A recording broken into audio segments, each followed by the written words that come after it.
C'est pourquoi il avait expliqué la vision et montré la voie à suivre. Il avait dit: vous sèmerez 7 années de suite ce que vous récolterez. Laissez-le dans ses épis, sauf un peu pour votre manger. Puis après cela, ils viendront 7 années dures, qui mangeront ce que vous leur aurez préparé, sauf un peu que vous aurez mis en lieu sûr. Puis après cela viendra une année où les gens recevront des pluies bienfaisantes et où ils presseront. L'échanson retourna au palais et rapporta l'interprétation de sa vision. Lorsque le roi fut informé de l'interprétation et des dispositions à prendre, il fut très satisfait et demanda: qui est l'auteur de ces explications? Il voulut également connaître cet homme généreux qui les avait conseillés en leur indiquant les démarches à suivre. L'échanson répondit: c'est Joseph, le loyal, celui qui ne dit que la vérité, celui qui m'a prédit que je serais l'échanson de mon seigneur le roi. Le roi eut hâte de rencontrer Joseph. Il envoya le chercher en disant: faites-le venir, j'en ferai mon homme de confiance. Lorsque le messager du roi vint à Joseph et qu'il lui informait que le roi voulait le voir, Joseph refusa de quitter ainsi la prison. Les gens diraient en effet: voilà Joseph, il était hier en prison pour avoir trahi El-Aziz. Joseph avait une grande âme et il était très fier. Joseph avait également un grand esprit et il était très intelligent. Si une autre personne avait été à la place de Joseph en prison et qu'un messager du roi serait venu le chercher en disant que le roi le convoquait et l'attendait, cette personne se serait empressée de quitter les lieux. Joseph pourtant ne se pressa pas et ne fut pas impatient de sortir. Au contraire, il dit à l'envoyé du roi: j'insiste pour qu'une enquête soit effectuée à propos de mon emprisonnement. Le roi fit donc faire une enquête et il apprit ainsi de tout le monde que Joseph était innocent. Une fois son innocence prouvée, Joseph quitta la prison et le roi lui réserva un accueil chaleureux. Joseph n'ignorait pas que l'honnêteté était rare parmi les gens. Il savait aussi que la félonie et la trahison étaient monnaie courante. Il voyait les gens voler l'argent de Dieu, comme il voyait de nombreux trésors gaspillés sur terre. Les responsables, en effet, ne craignaient pas Dieu en faisant mauvais usage. Alors que leurs chiens étaient gavés de nourriture, beaucoup de personnes mouraient de faim. Alors que leurs maisons étaient excessivement drapées, de nombreuses personnes ne trouvaient pas de quoi se vêtir. Ainsi seules des personnes savantes et intègres pouvaient faire profiter les gens des trésors terrestres. Car celles qui seraient intègres mais ignorantes ne sauraient pas ni où trouver ces trésors ni comment en tirer profit. Et celles qui seraient savantes sans être intègres en profiteraient avec abus pour son usage propre. Joseph, lui, était savant et intègre. Il refusait de laisser les responsables faire mauvais usage de l'argent des citoyens et ne pouvait voir les gens affamés mourir de faim. Il n'avait pas non plus peur de dire la vérité. C'est pourquoi il demanda au roi: place-moi à la tête des trésors du pays, je suis vraiment capable de les sauvegarder et je suis très versé dans leur gestion. Ainsi Joseph devint responsable des trésors d'Égypte. Les citoyens en furent soulagés et ils louèrent Dieu. Il y avait alors, comme l'avait prédit Joseph, une grande famine qui sévissait en Égypte et en Syrie. Jacob et les Syriens entendirent parler d'un homme très généreux qui vivait en Égypte. Il s'agissait d'une personne très clémente et très charitable, qui était responsable des trésors du pays. Beaucoup de gens allaient le voir pour lui demander de quoi se nourrir. Jacob envoya donc ses fils en Égypte pour y avoir de la nourriture. Benjamin, seul, resta avec son père, car ce dernier l'aimait beaucoup, et refusait de l'éloigner de lui, car il craignait pour lui autant qu'il avait craint pour Joseph. Les frères donc alla voir Joseph sans savoir qu'il s'agissait de leur frère. Ils ignoraient que c'était Joseph, celui qu'ils avaient jeté dans un puits, tant ils étaient sûrs de sa mort. Comment, en effet, ne serait-il pas mort après avoir été abandonné dans un puits dans un puits très profond. Il ne faut pas oublier que ce puits se trouvait dans une forêt sauvage et que le crime avait eu lieu par une nuit très sombre et que le crime a eu lieu par une nuit très sombre. Les frères de Joseph vinrent et entrèrent auprès de lui. Il les reconnut tandis qu'ils ne le reconnurent point.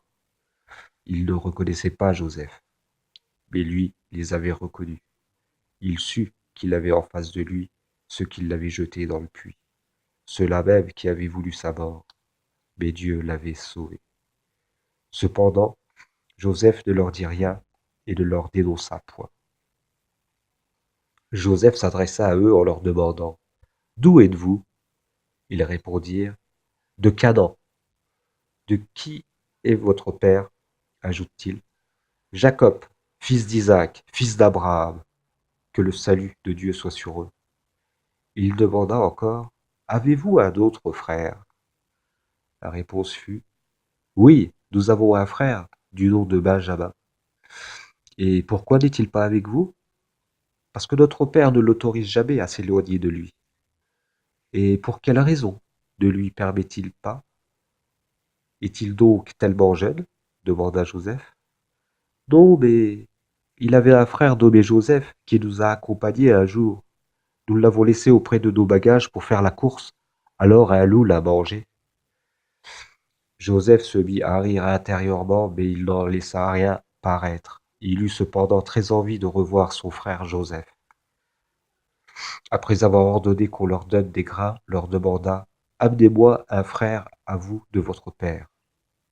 Si vous ne me l'amenez pas, on ne vous mesurera aucune marchandise auprès de moi. Il ordonna aussi qu'on remette leur argent dans leurs bagages. Ils revinrent chez leur père, l'informèrent de la nouvelle et demandèrent: Envoie donc notre frère avec nous, sinon nous ne trouverons plus rien auprès d'El-Aziz. Ils insistèrent pour que Jacob autorise Benjamin à les accompagner et promirent: Nous nous portons garant de sa sécurité. Avez-vous donc oublié ce qui est arrivé à Joseph? En prendrez-vous soin autant que vous avez pris soin de Joseph? Dieu est bien meilleur préservateur, et c'est lui le plus miséricordieux des miséricordieux, répliqua-t-il. En déchargeant leurs bagages, ils trouvèrent leurs marchandises et dirent à leur père: El-Aziz est un homme très généreux. Il nous a donné de la marchandise et n'a pas gardé le prix de ce qu'il nous a donné. Laisse donc Benjamin nous accompagner et nous aurons ainsi sa part également. Jacob répondit qu'il n'accepterait que lorsqu'il lui aurait promis devant Dieu qu'il ramènerait leur frère sain et sauf, à moins qu'il ne puisse faire autrement. Ils prirent l'engagement devant Dieu et Jacob conclut: Dieu est témoin de ce que nous disons. Avant le départ, Jacob donna un dernier conseil. Mes enfants, n'entrez pas par une seule porte, mais entrez par des portes séparées. Suivant le conseil de leur père, les fils entrèrent par des portes différentes et ils arrivèrent auprès de Joseph. À la vue de Benjamin, Joseph fut très heureux et l'invita chez lui. Joseph informa Benjamin: Je suis ton frère. Benjamin en fut rassuré. Joseph retrouvait son frère après plusieurs années et eut l'occasion de parler de sa mère, de son père, de leur maison et de sa jeunesse. Joseph voulut également garder son frère auprès de lui, afin qu'ils puissent se voir tous les jours et parler de leur père. Mais comment faire, alors que Benjamin devait rentrer à Canaan le lendemain? Comment Joseph pourrait-il enfermer Benjamin chez lui sans aucune raison apparente? Les gens diraient en effet que le ministre emprisonnait chez lui un citoyen de Canaan, sans motif, ce qui serait réellement injuste. Cependant, Joseph était extrêmement intelligent et sage. Joseph possédait un récipient d'une grande valeur qu'il utilisait pour boire. Il mit ce récipient dans les affaires de Benjamin et on annonça que les frères étaient des voleurs. Ces derniers demandèrent: Qu'avez-vous perdu? On leur répondit: Nous avons perdu la coupe du roi, et celui qui la rapporte aura le chargement d'un chameau.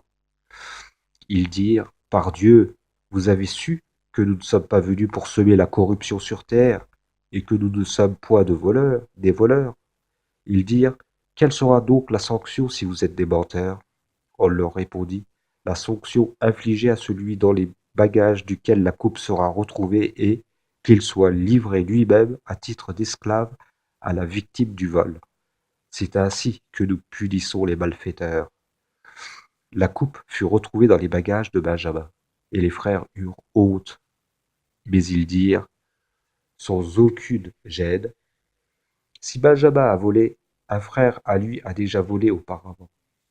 Joseph entendit ces fausses accusations, mais il ne se fâcha point et resta impassible, tant il était charitable, magnanime.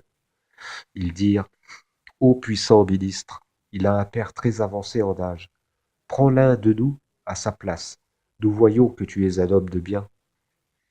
Il répondit, Dieu nous préserve de prendre autre que celui chez qui nous avons trouvé notre bien. Autrement, nous serions des injustes.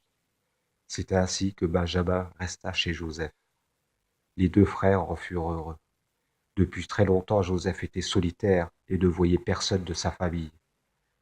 Puisque Dieu avait conduit Benjamin jusqu'à lui, n'était-il pas normal qu'il le garde pour le voir et lui parler? Était-il injuste qu'une personne séjourne chez son frère? Jamais, jamais. Les frères furent embarrassés à l'idée de retrouver leur père. Qu'allait-il lui dire? Ils avaient affligé leur père à cause de Joseph. Allait-il encore l'affliger aujourd'hui à propos de Benjamin? L'aîné refusa de revoir Jacob et dit à ses frères, retournez à votre père et dites-lui, Père, ton fils a volé, et nous n'attestons que ce que nous savons. Nous ne sommes nullement au courant de l'imprévisible. Lorsque Jacob entendit le récit, il comprit que Dieu voulait ainsi lui faire subir une nouvelle épreuve. Jadis, il avait été affligé au sujet de Joseph, et maintenant, c'était à propos de Benjamin. Dieu ne pouvait lui faire subir deux malheurs et lui ôter deux fils. Dieu ne pouvait le priver de Joseph et de Benjamin s'il y avait de raisons secrètes. Dieu avait dans cette épreuve une sagesse secrète. Dieu fait subir des épreuves à ses serviteurs, puis leur donne le bonheur et leur accorde ses grâces. De même, l'aîné était resté en Égypte et refusa de rentrer à Canaan. Devait-il donc perdre un troisième fils après en avoir perdu deux? Ceci ne pouvait être. C'est ainsi que Jacob se rassura et dit, peut-être que Dieu me les rendra tous les deux. C'est lui le savant, le sage.